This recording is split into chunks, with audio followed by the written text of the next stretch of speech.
Part 1, Part 2, Part 3, and Part 4. Now look at Part 1. Part 1. You will hear a student called Janet talking on the phone to the manager of a sports centre about a job. First, you have some time to look at questions 1 to 5.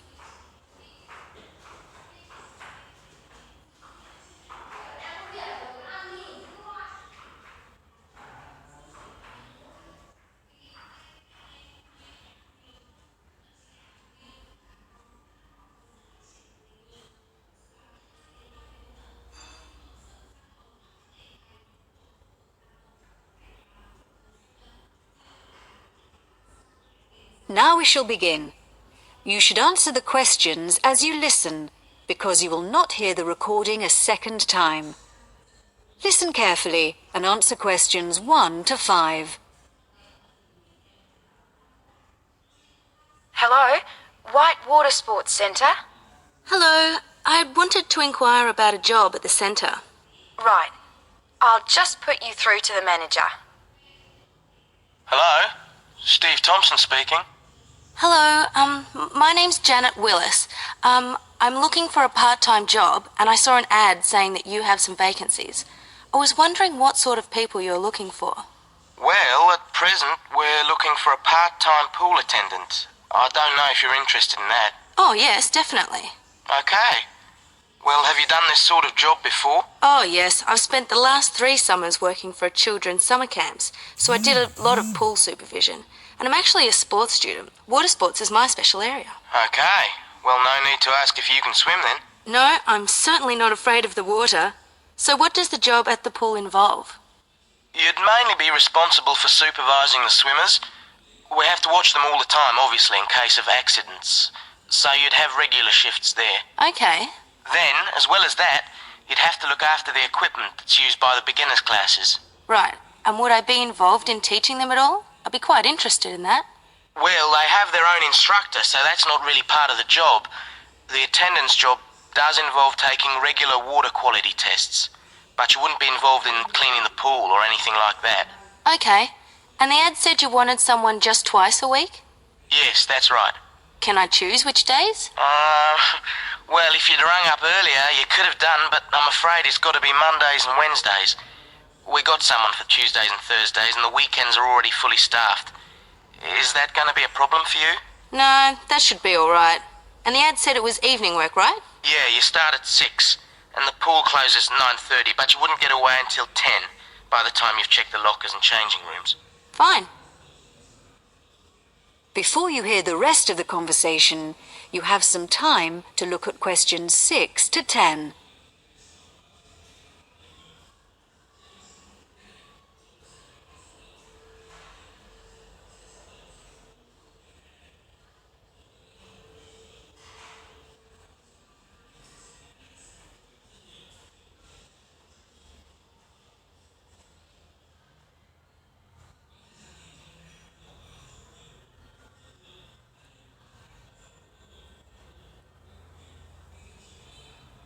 Now listen and answer questions 6 to 10.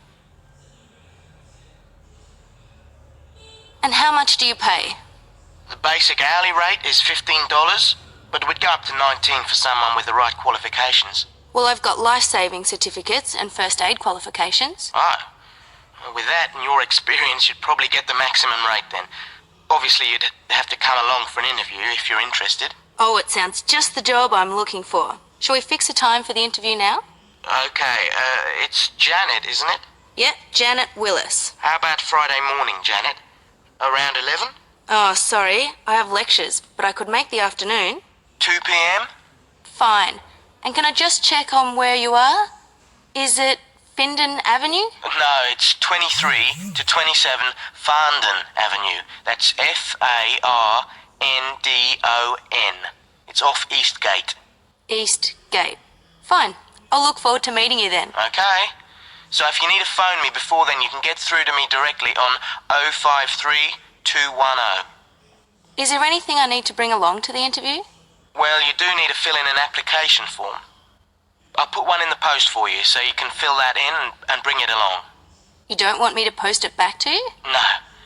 Just remember to bring it along with you. What about references? Should I bring any? Nah, but do have your certificates with you when you come. We need to see those. Great. Thanks very much then. I'll see you on Friday. Bye. Bye. That is the end of part 1. You now have half a minute to check your answers.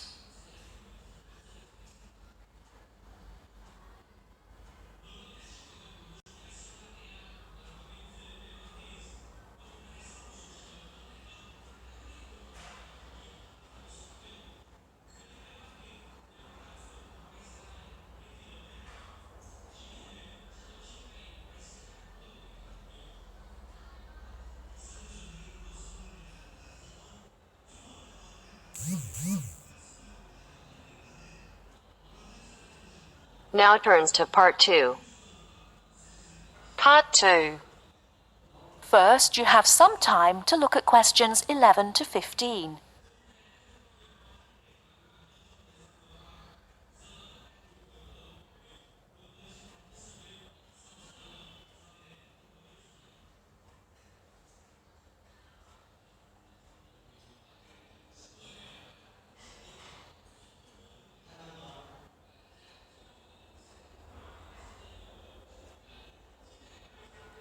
Now, listen carefully and answer questions 11 to 15. Starting at the beginning, you can see the on-off switch just beneath the two lights. Having turned the machine on, these lights now become very important. When the light on the left has gone out, you can begin making coffee, as it means the water is now hot enough. Next to that is the water level light. If this is illuminated, it means the machine does not have enough water. It is essential that you turn the machine off and add more water the moment this light comes on. Otherwise, you could damage the heating element. Once you have checked that both the heater light and the water level light are off, make sure the filter holder, that's the part with the handle just under the control panel, is in place. Once you have your cups ready, it is time to press the coffee delivery switch. That's the button just above the filter holder beside the boiler meter. Remember to take a quick look at the meter as it tells you the exact temperature of the water. On both the left and right hand side of the machine, on the same level as the filter holder, you can see the steam pipes used for heating milk. These steam taps need to be cleaned regularly to avoid blocking. And finally, if you do spill any coffee, don't worry. Just make sure that the drainage pipe at the bottom of the machine is leading into a sink or a suitable waste container. As with the steam taps, the drainage pipe needs regular cleaning.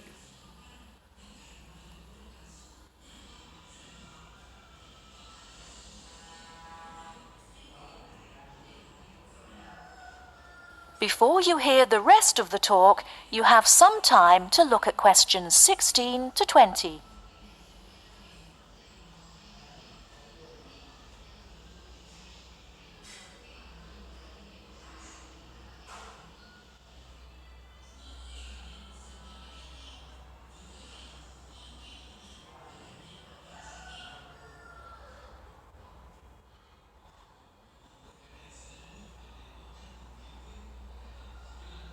Now listen and answer questions 16 to 20.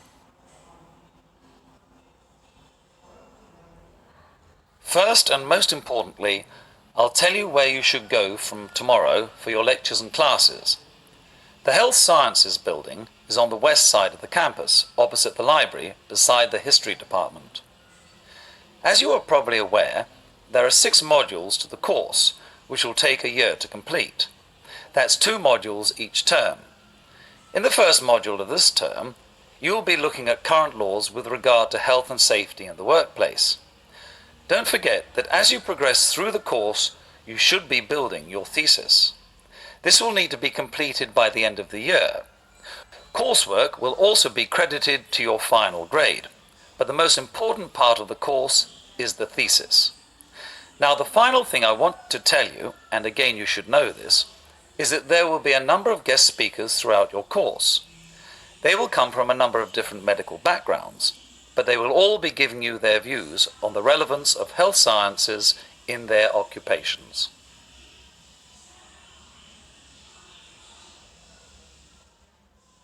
That is the end of part 2. You now have half a minute to check your answers.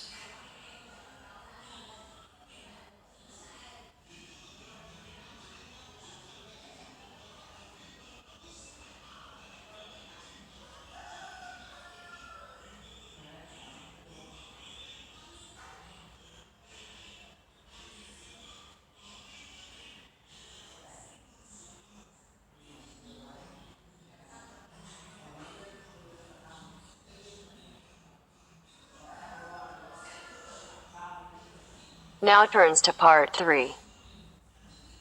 Part 3. You'll hear two students discussing a survey they have to write as an assignment. First, you have some time to look at questions 21 to 26.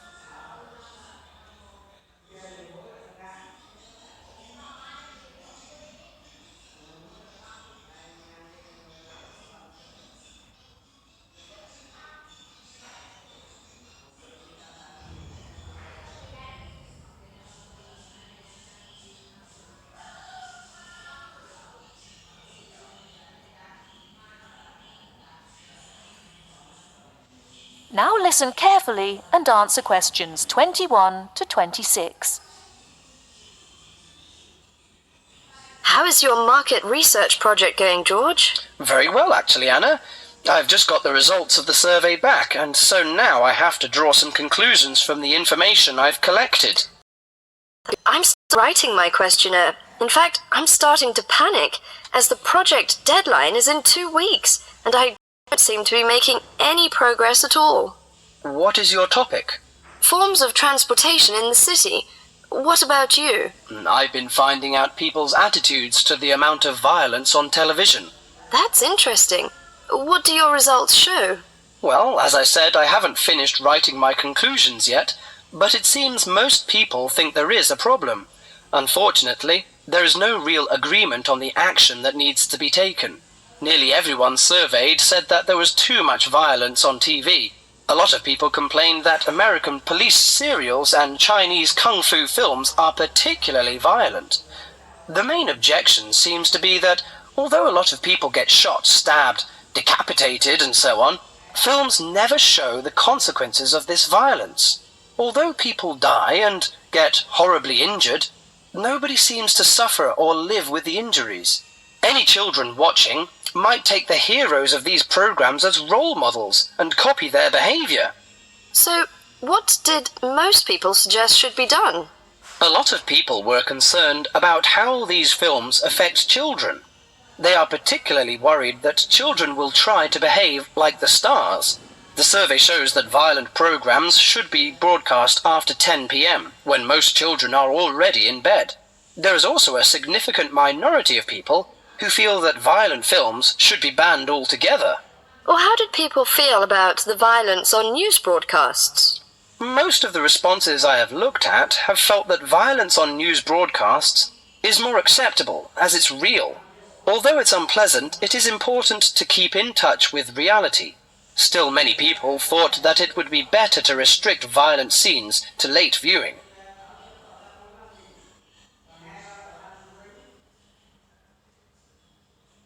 Before you hear the rest of the talk, you have some time to look at questions 27 to 30.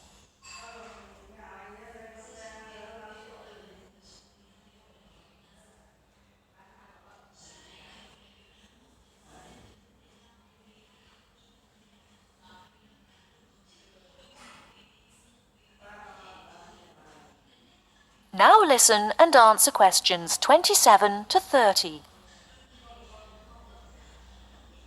Your survey sounds very good. How many people filled it in? I gave out 120 and I got 70 back. That's a very high rate of return. Who did you give your questionnaires to? I gave a copy to every student in my hall of residence and a few to friends from other colleges. Don't you think that this will influence your results? How do you mean? The people in your hall of residence are all about the same age. They're all students and from similar backgrounds. Therefore, it is likely that they will have similar opinions. Your results represent student opinion, not public opinion. So how are you going to do your research? Well, I'm going to interview my respondents in the shopping mall. What I'll do is ask people if they have 5 minutes to spare to answer a few questions. If they agree, I will ask them some multiple choice questions and tick off their answers on my sheet. Isn't it very difficult to ask meaningful questions using multiple choice? Yes, it is. The secret to writing a successful survey is to write simple multiple choice questions that target the information you're looking for. There, it's better to write a lot of short specific questions than longer general ones. So that's why it is taking you so long to write. Yeah, but I hope I'll be ready to start interviewing at the weekend. That is the end of part 3. You now have half a minute to check your answers.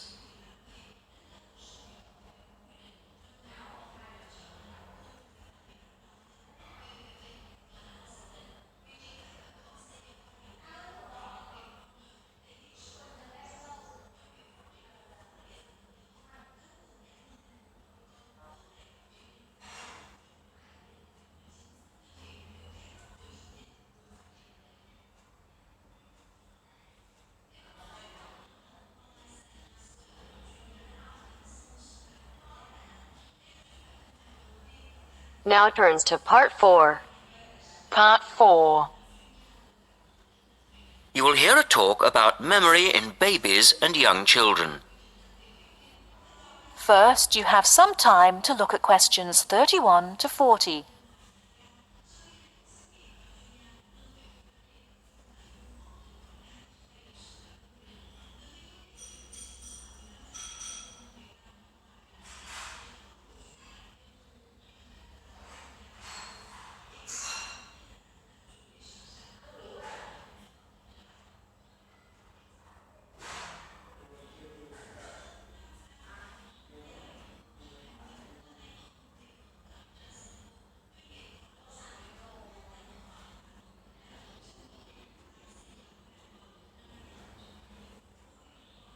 Now, listen carefully and answer questions 31 to 40. We're going to look today at some experiments that have been done on memory in babies and young children. Our memories, it's true to say, work very differently, depending upon whether we are very old, very young, or somewhere in the middle. But when exactly do we start to remember things? And how much can we recall? One of the first questions that we might ask is, do babies have any kind of episodic memory? Can they remember particular events? Obviously, we can't ask them, so how do we find out? Well, one experiment that's been used has produced some interesting results.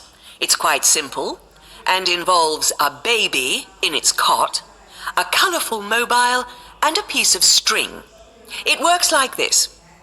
If you suspend the mobile above the cot and connect the baby's foot to it with the string, the mobile will move every time the baby kicks. Now you can allow time for the baby to learn what happens and enjoy the activity. Then you remove the mobile for a time and reintroduce it sometime from 1 to 14 days later. If you look at this table of results, at the top 2 rows, you can see that what is observed shows that 2-month-old babies can remember the trick for up to 2 days, and 3-month-old babies for up to a fortnight. And although babies trained on one mobile will respond only if you use the familiar mobile, if you train them on a variety of colours and designs, they will happily respond to each one in turn. Now, looking at the 3rd row on the table, you will see that when they learn to speak, babies as young as 21 months demonstrate an ability to remember events which happened several weeks earlier. And by the time they are 2, some children's memories will stretch back over 6 months, though their recall will be random, with little distinction between key events and trivial ones, and very few of these memories, if any, will survive into later life. So, we can conclude from this that even very tiny babies are capable of grasping and remembering a concept. So, how is it that young infants can suddenly remember for a considerably longer period of time? Well, one theory accounting for all of this, and this relates to the next question we might ask, is that memory develops with language. Very young children with limited vocabularies are not good at organizing their thoughts. Though they may be capable of storing memories, do they have the ability to retrieve them? One expert has suggested an analogy with books on a library shelf. With infants, he says, it's as if early books are hard to find because they were acquired before the cataloguing system was developed. But even older children forget far more quickly than adults do. In another experiment, several 6-year-olds, 9-year-olds, and adults were shown a staged incident. In other words, they all watched what they thought was a natural sequence of events. The incident went like this.